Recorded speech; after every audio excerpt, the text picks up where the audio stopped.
Hi, this is Cindy from Shepherd's Heart Fellowship, and welcome to week 19 of Reading Our Bible in a Year. The drought is almost over.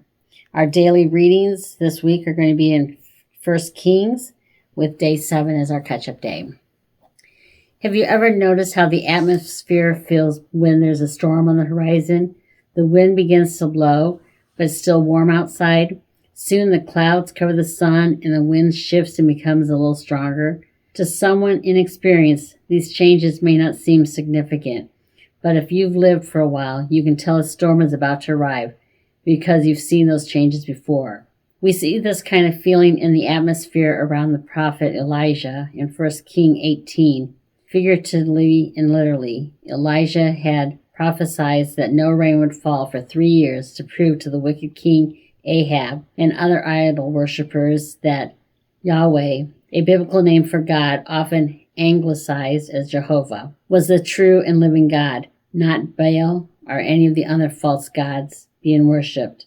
In this passage, these 3 years were complete, and Elijah and Ahab were in a competition against the prophets of Baal at Mount Carmel. God allowed Elijah to perform miracles and call down fire from heaven.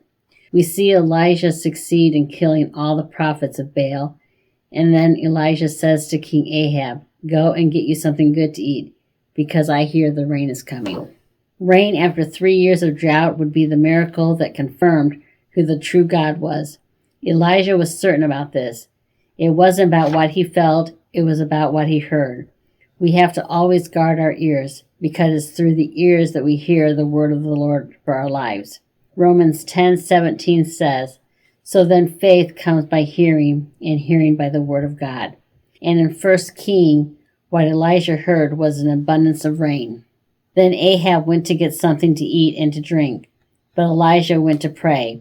I believe that he prayed for God to manifest what he heard so strongly in his spirit.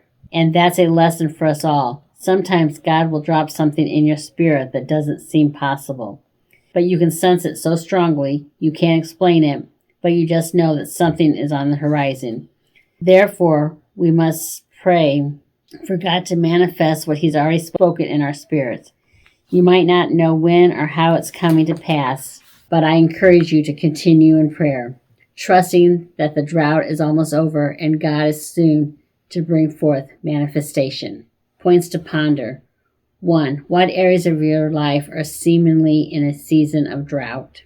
2. What impossible things have you been sensing in your spirit? And 3. Why is it so impossible? Do you really believe that God can and will perform the work? Further thoughts for this week. After Elijah prays, he tells his servants to go look toward the sea. The servant comes back and says he didn't see anything.